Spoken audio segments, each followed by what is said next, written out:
Hey guys, hope you liked the video. Like and subscribe for more content, okay? Thanks, and enjoy the video. Have a nice day. Whoa! Welcome to Spooky Month, boys and ghouls. Hey guys, it's your boy back with some more tokusatsu content. This time, Spooky Edition. Because it's Spooky Month. It's October. It's almost Halloween. It's like 2-3 weeks from now. Anyway, what we're doing today, you've seen the title, you've seen it all. It's Kamen Rider Kiva versus anime vampires. Let's start off with Kamen Rider Kiva, who and what he is. Now, quick rundown. Kamen Rider Kiva, his name is actually Wataru Kurenai. He is a half-human, half-fangire Kamen Rider. A fangire, quick bit, is actually the vampiric race from the Kamen Rider Kiva TV series. Now, him being a half-fangire, half-human, he's, available to a lot of different weird skills and abilities and strengths and weaknesses here. Because of him being half, he actually doesn't have many of the weaknesses that fangires usually have. The weaknesses being that they have to rely on eating literal human energy and souls in order to basically live and stuff like that. Also by the laws of the fangire, because the fangire are not allowed to marry human beings.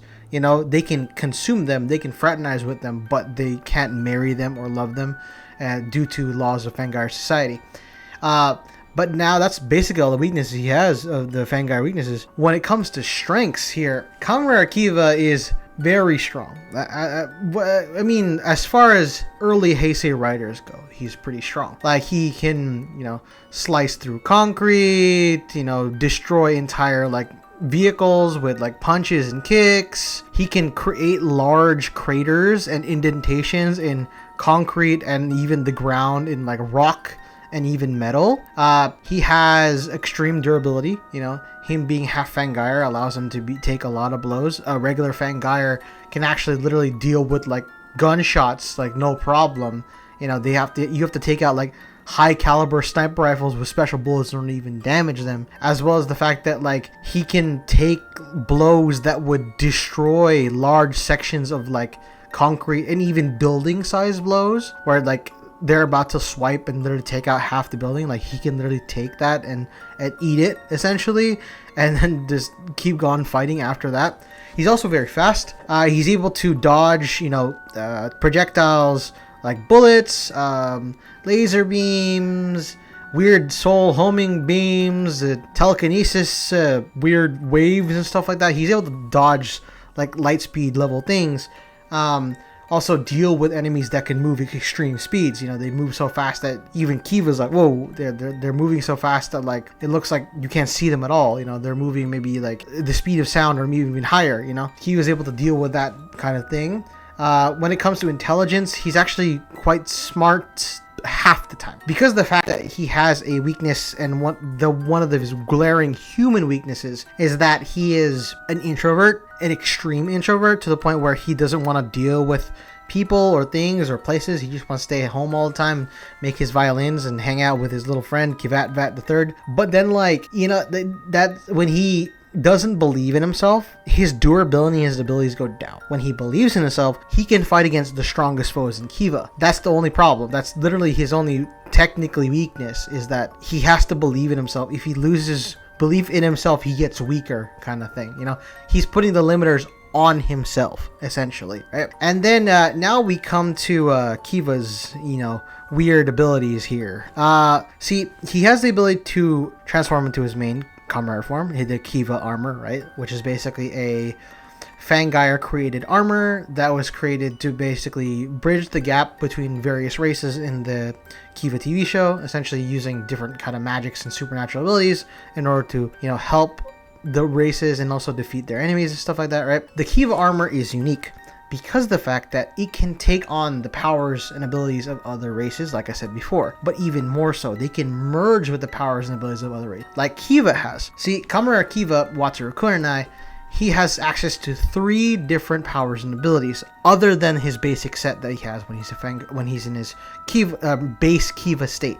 Excuse me. So the first form that he has in power is called Garlu Saber. Garlu Saber is a werewolf blue form that has the ability to summon a sword, a living werewolf sword that can literally slice through most things. You know, it basically negates durability when he slices through things, right? But only if he slices through them, because if it's blocked before it gets to slice all the way, he won't be able to damage them, of course. But yeah, his Garlu Saber can literally slice through mostly anything that I've seen in the series. Concrete, metal, hardened armor, magical abilities. It slices through things. It also has the ability to basically emit a sonic howl that can shatter Fangire. But from what I've seen, it's only been used once in the series. So it's like, okay, all right, whatever.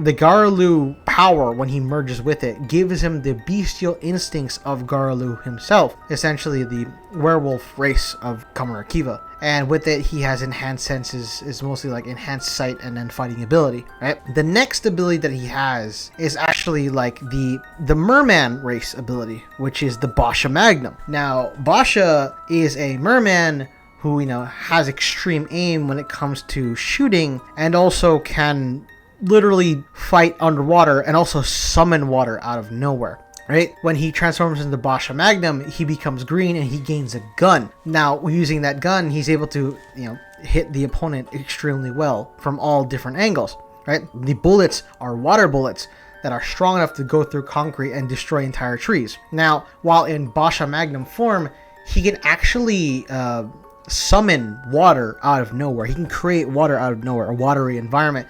And in that watery environment, he can literally skate along the surfaces of the water and completely move even faster when he's dealing with an enemy, being all fancy and while he's fighting against them. And in doing so, he's able to confuse the enemy with his movements, as well as destroy them with the powerful water pressure bullets. Now, the third form he has is the Doga Hammer. Here's the thing about the Doga Hammer. It's his strongest physical form. Now, he gets to merge with Doga.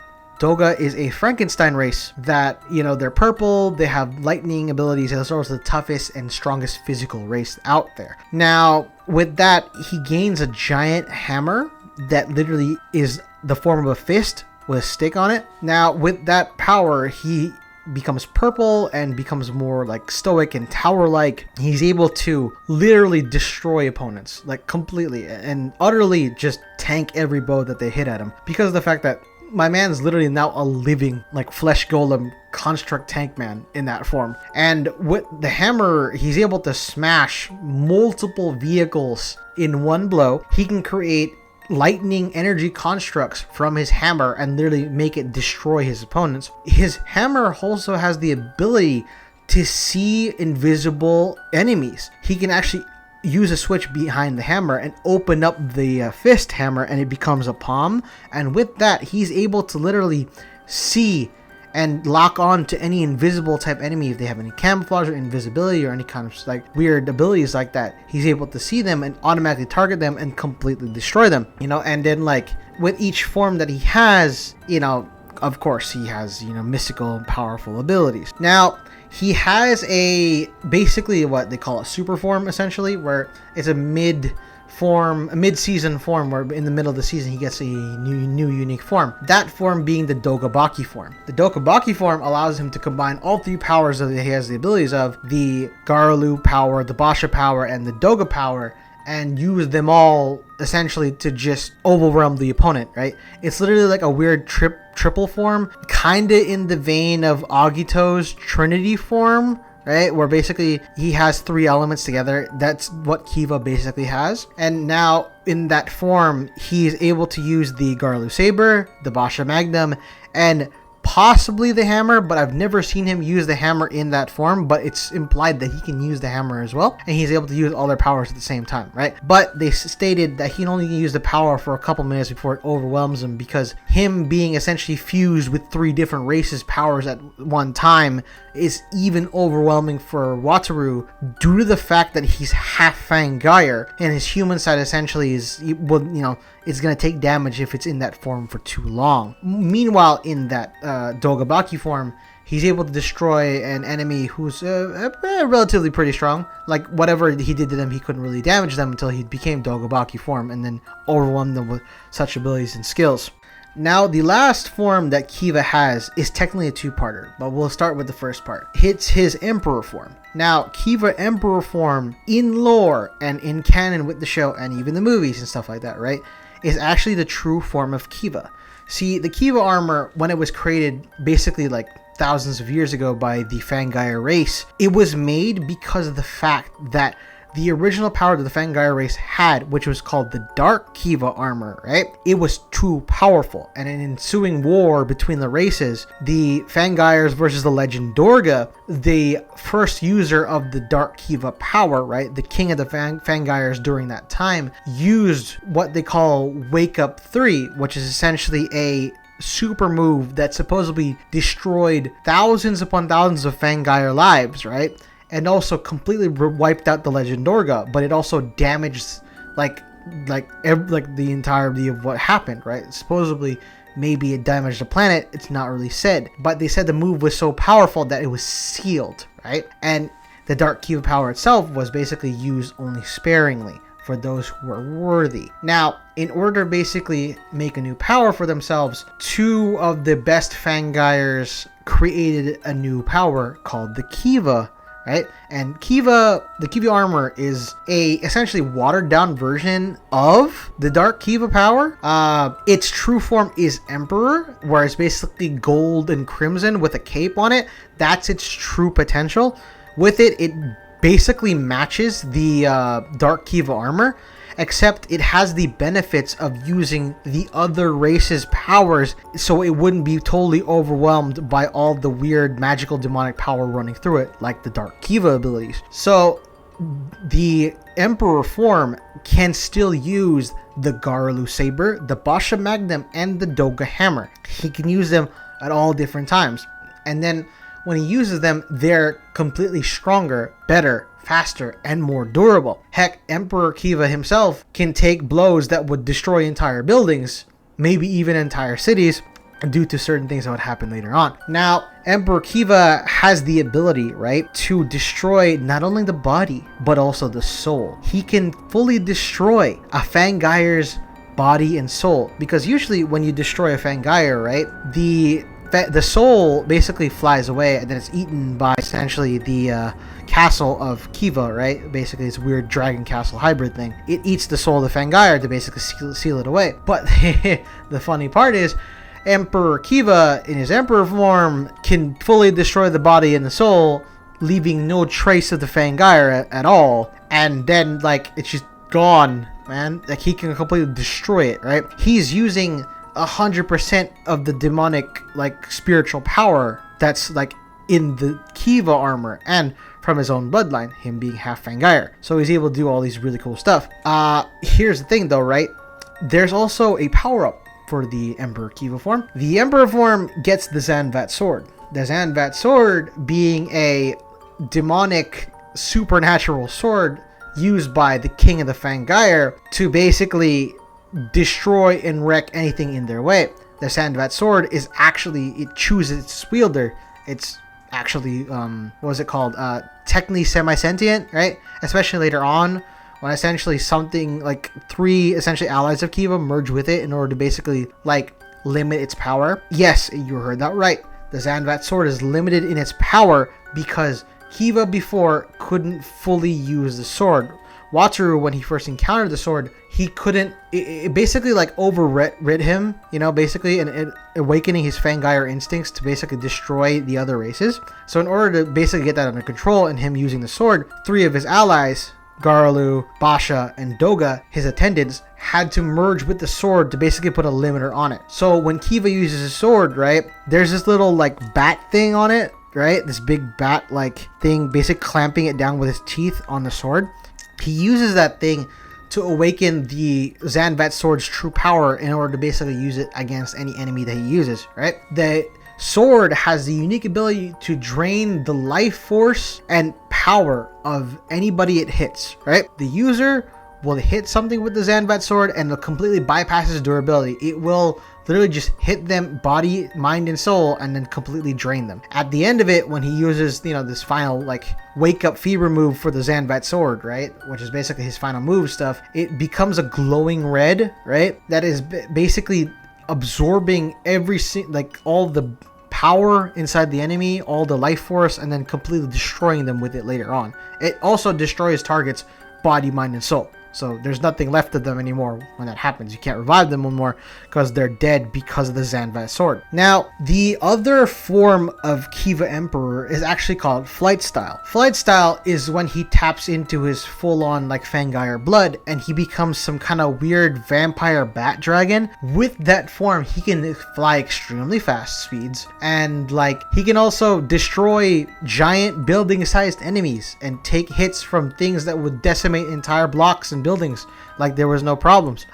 Basically, Fangires, right, they have technically 3 forms. Their first form is their humanoid form, their second form is their Fangire form, and then when their Fangire form doesn't work anymore because of combat, they'll transform into their Sabbat form. Their Sabbat form is literally a giant, monstrous abomination made of stained glass. Now, the stained glass monster can destroy buildings. It creates lasers and stuff like that. He's able to summon all these different weird stuff. You can either look like a weird claw monster or a bird monster or an insectoid being, but essentially that's the hidden form inside every Fangire. Now, the Fangires themselves, right, they have the ability to sometimes turn into this form, sometimes they don't because of your berserk power. But when Wataru is in his flight style, right, which is essentially his Sabbat form, he's able to fight with them no problem and contend with anything no problem whatsoever. So he's able to take building destroying blows and like city block leveling feats with that ability, right? Now we come to like I think Kiva's strongest feat he's ever done. Now this is actually canon because of the fact that it's from the Kiva movie, Castle and Demon World, where basically he fights against the remnants of the Legend Orga race that were wiped out by the Fangire, right?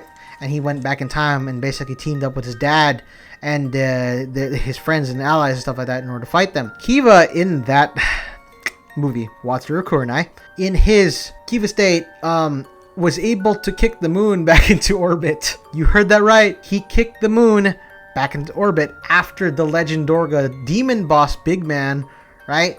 A huge dude who's basically like 15 to 20 feet tall, by the way, was able to pull it out of orbit with his weird gravity soul powers and then fire at Kiva. Kiva was able to kick that moon back into orbit.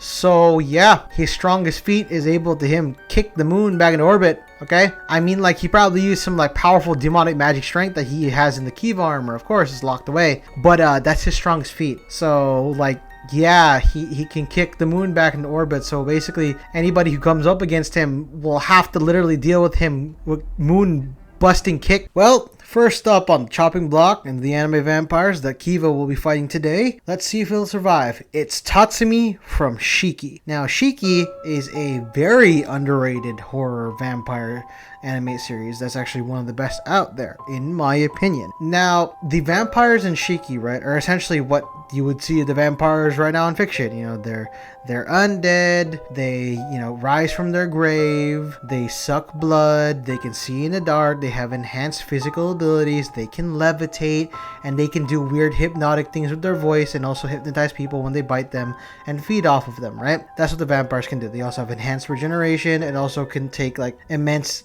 durability. They have like a lot of durability until they are faced with their certain weaknesses, you know, like running water and the stake to the heart and then sunlight and stuff like that, right? Tatsumi, right, is not like that. Tatsumi is what they call a Jinro, right? They're called werewolves in the series, but they're not actually werewolves. They're a type of vampire, right? A superior type of vampire. Now, these vampires are daywalkers, right? The Jinro can basically, they have no weaknesses of the vampires. They have none of the weaknesses except for maybe the stake the heart thing, but that's most people's weaknesses anyway. Now, they can eat human food. They look less pale. They're actually warm and they're not undead. They have the ability to not snack on people's blood and then completely survive off just regular food. They have no aversion to sunlight. They're fine with running water. They literally like have all the benefits of the vampires in Shiki, but none of the like none of the weaknesses at all, right? Tatsumi here is the servant of the main vampire of the series, Sunako. Now, Tatsumi is essentially like the enforcer muscle of the group, because essentially he can basically go out in daytime and nighttime and start wrecking things, right? He usually like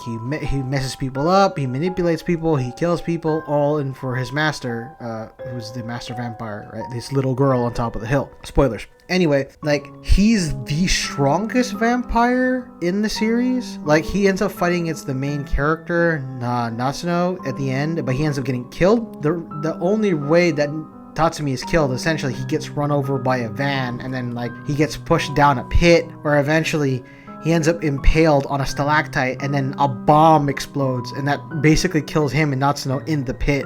That was the only way he can die. So yeah, like, it takes a lot to actually put him down. Like I said, Tatsumi has all the abilities that a modern vampire has. Enhanced supernatural physical abilities, regeneration, weird hypnotic like bite voice thing. He can levitate. He can essentially be invisible when he wants to be, technically, by sneaking around with enhanced like agility. He has the ability to climb up walls and ceilings and stuff like that, right? He can feed on blood. He can like destroy entire like wooden tables, no problem, by just tapping it with his foot. You know, he can knock back full-grown people with no effort. You know, he has all that basic vampire abilities. Here's the thing though, he's gonna be destroyed by Kiva. Wataru will completely kill him. Why? Because they're basic vampires, right? They're not like superhuman vampires like later on in this list that Kiva will be fighting, okay?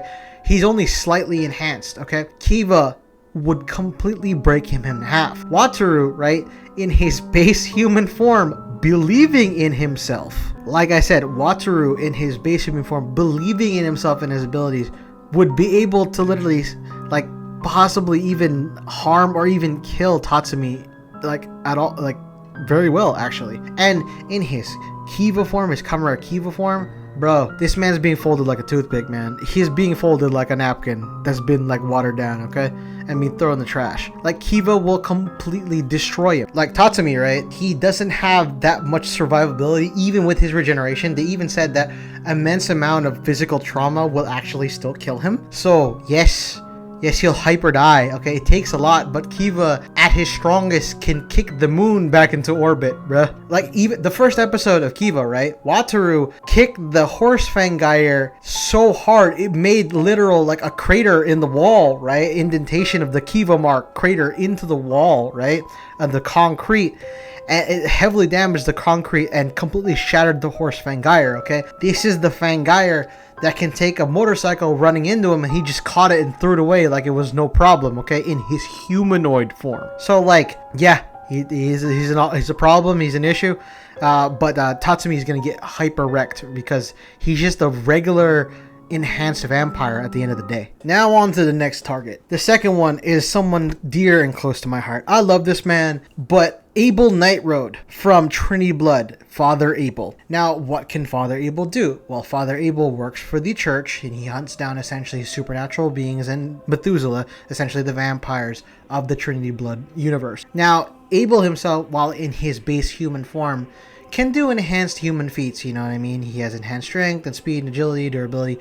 He's actually very good with guns and stuff like that. He's actually very good at aiming at things, but he's still not good enough to fight against Methuselah in his base human form. When he uses his Krushnik form, where he activates his nanomachines, he goes, Krushnik nanomachines to 40%. He does that stuff, right? He accesses his unique Krushnik form and powers, which makes him essentially like an enhanced vampire at this point. The Methuselah during that time can't ever deal with what Abel's doing. He gets supernatural strength, speed, agility, durability, and stamina, and he's able to create sides that are both single side and also double-sided, like sides made out of his own blood, and he's able to move extremely fast, and he's able to fight against Methuselah, who were like, you know, overwhelming at first, right? He can slice through like concrete and build like, you know, concrete and stone, and even through like metal and cars and stuff like that with his abilities, right? But later when he uses 40%, then he gains wings and he's able to fly, and his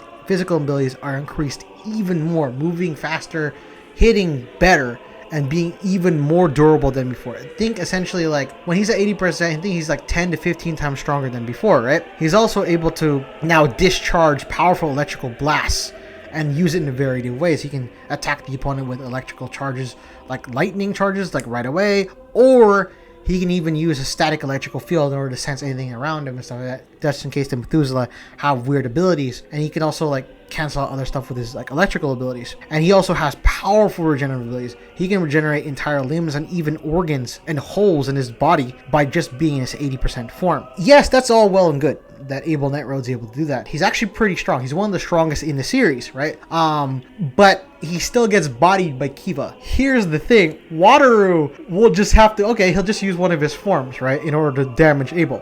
Abel goes 80%, Krishnik nanomachines 2, right? And then Wataru goes, okay, cool, I'll just go Emperor form and use the Zanvat sword to completely destroy you, body and soul.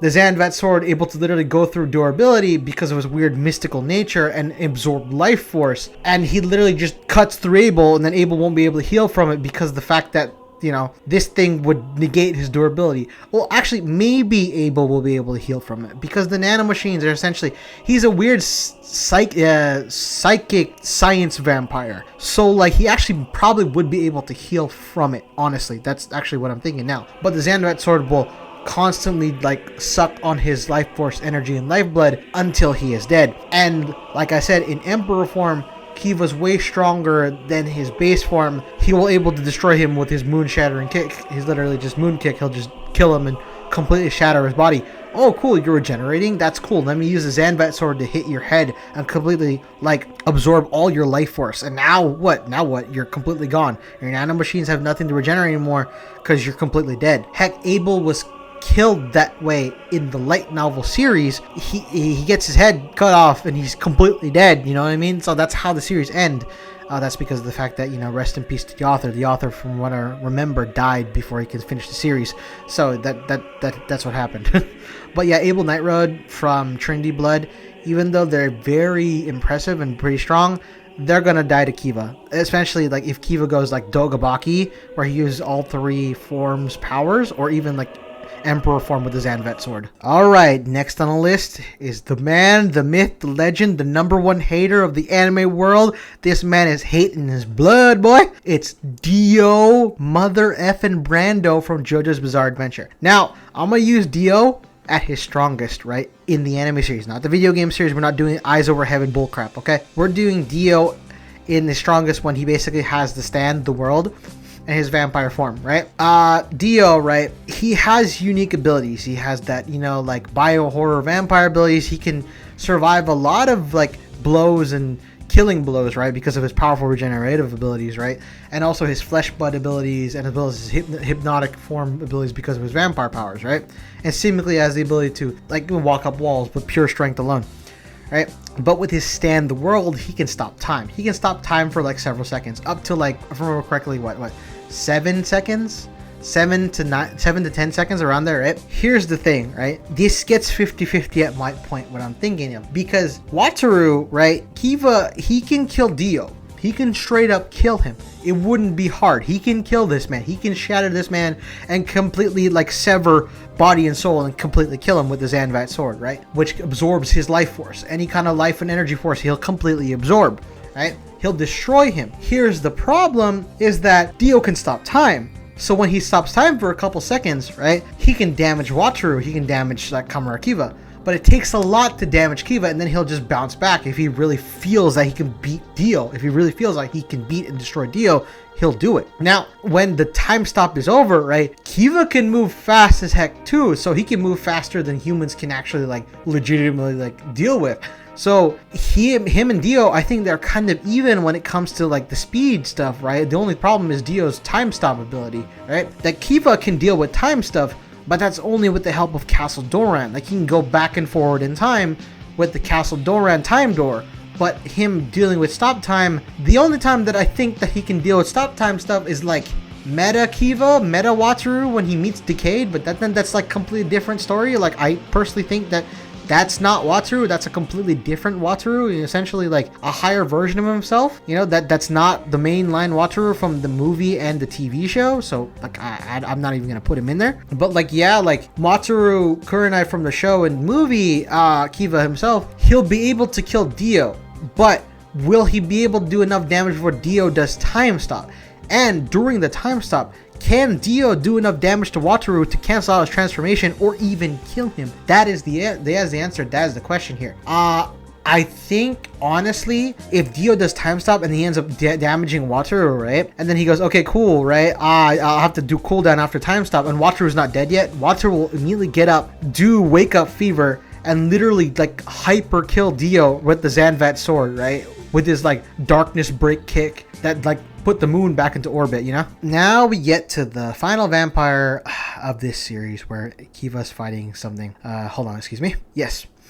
It is the man, the myth, the legend, the most wanked vampire in all of anime next to Vampire Hunter D, Alucard from Hellsing. Now I know what y'all gonna say. Oh, he's the strongest vampire. He's invincible. He's omnipresent. He's everywhere and nowhere because the fact that he took the soul of Schrodinger and essentially he's like, is he dead? Is he not really? As long as I think, therefore I am. You know, he can regenerate super hard. Essentially, he can go inside Wataru and explode him because he'd be ever present and stuff like that. Look, man, you want to get to this stuff where he basically has the Schrodinger soul stuff? Do you really want to do that? Then I'll go with Meta Wataru, okay? Supposedly Meta Wataru is above dimensions, bruh. Or basically he can now like combine all the universes with Decade's help and stuff like that, and like teleport people through time and space to his location. He literally and knows what's going on. He's literally has omniscience. He knows what's going on throughout the wider worlds, seemingly out of nowhere. But see, we're not going to use Meta Wataru because of the fact that, look, Alucard, right? I'm not going to use the Schrodinger soul thing, okay? Even if I did, right, he can destroy Schrodinger's soul because Kiva has the ability to destroy souls. And just because the fact that it works on Fangaris doesn't mean it won't work on anything else that he basically rider kicks and destroys, even with the Zanvat sword as well. So yes, he'll be able to destroy Schrodinger's soul inside Alucard, just because, you know, it's gonna happen. Also, I forgot to mention something, right? Here's the thing, right? Kiva, the only way that they can assume the moon kick form, where basically they kick the moon so hard it goes back into orbit, right? He did that in the movie where he fought against Kamen Rider Arc. See, Kiva had to merge with Castle Doran and become a giant version of Kiva in order to basically excuse me, in order to basically kick the moon back into orbit and then kill Kamen Rider Arc, right? Completely evaporated. He died, right? And kicked the moon back into space and created a giant Kiva symbol on the moon. Yes, he had to merge with Castle Doran, but here's the thing. He can summon Castle Doran at any point to do that. He does it in the movie, so it's safe to say he's able to do it whenever he wants. Like, he just needs to summon Castle Doran. Castle Doran is a weird magical golem dragon thing that also has a child. That's also a weird castle golem dragon thing. And it can appear from anywhere. It literally unfolds from buildings and it's like, oh, hey, it's Castle Doran. It came out of the ground. It came out from a building. It came from the sky. He can summon it. It's a magical, weird flying dragon mansion thing. He can summon it whenever he wants. Here's the thing though. Putting down Alucard is going to actually be way tougher than usual. Way more tougher. Because one, he has all the powers and abilities of classic Dracula because he is classic Dracula. And two, his body is made up of shadow matter. And he basically, like, whenever he gets hurt, he heals, like, automatically. Like, he can change and shapeshift his form no matter what. And because of all the souls inside of him, he can transform into various, you know, beings. And whenever he dies, right, one soul dies and another one takes his place, essentially giving him, like, a lot of lives to burn through. He has millions of lives inside him. So Kiva has to kill him millions of times. Even with Kiva's ability to basically like kill souls and destroy them, right? I don't know if he can kill all the souls all at once because it's only one at a time, or maybe like 3 at a time one time. But like, I don't know if he can kill all at once. There's too many souls inside Alucard. Okay, there's too many of them. Plus the fact that when he does his full release, right? Was it level 0 if I remember correctly, right? He can summon all of the souls inside of him to basically be his army, and that's like what, 10 million plus soldiers that's literally fighting him right now, fighting Kiva. Even Kiva doesn't have unlimited stamina, so I don't even know how he's supposed to like destroy all that. Yeah, he has the moon destroying kick, you know, the moon kick thing, but like if he uses that, he'll probably take out what, a good like thousands of lives, sure, maybe, but it won't kill him permanently. And Alucard has a lot of things to basically harm Kiva. He can harm him with his guns, which have the ability to basically, like, you know, go through metal and like hyper kill vampires. Heck, Alucard's physical abilities are really goddamn strong, bruh. At the end of the series, this whole city is hyper destroyed. Well, due to the fact that the armies are fighting each other. But I have no doubt in my mind that Alucard, with all his supernatural abilities, is able to harm Kiva. And he'll keep harming him until, like, Kiva doesn't have any energy anymore. He'll de-transform and then hyper die. Here's the thing, right? He uses the Zanvat sword. The Zanvat sword will absorb life force energy. But here's the problem. Alucard is undead. He's not alive. Okay, so like, will the Zanvat sword even work on him in the first place? And even if it does, what if it, let's say a scenario, it does work on him, right? He absorbs energy. Oh, you killed one soul and absorbed their energy, but there's still millions of souls out there. The Zanvat sword has to cleave through them one after the other. So even then, Alucard's extremely hard to put down. I honestly think that like not using Alucard with the Schrodinger soul, which is his regular setup before the Schrodinger soul stuff, with his level 0 release, even then Kiva probably won't be able to beat him, right? Even with all of his power-ups and how strong he is, like physically, Kiva is stronger than Alucard, alright? But Alucard just has too much hacks abilities, man. Powerful regenerative abilities. He's literally made of shadow matter. He can manipulate his own blood to do weird construct crap. He can create living constructs from his blood and shadow matter. He can turn other people into vampires if he so chooses to. He can fly, he can read minds, he can do all this kind of weird psychic crap, telekinesis. Like, the bad part is his regeneration.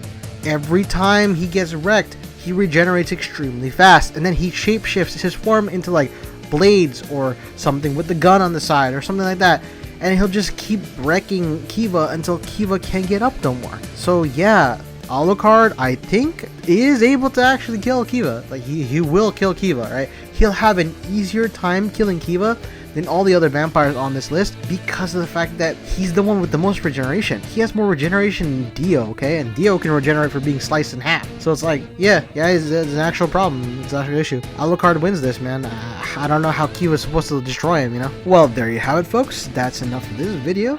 Thank you very much for watching and listening. Like and subscribe for more content, and please, like, have a good, awesome day, and happy Halloween, everybody. See you later. Goodbye.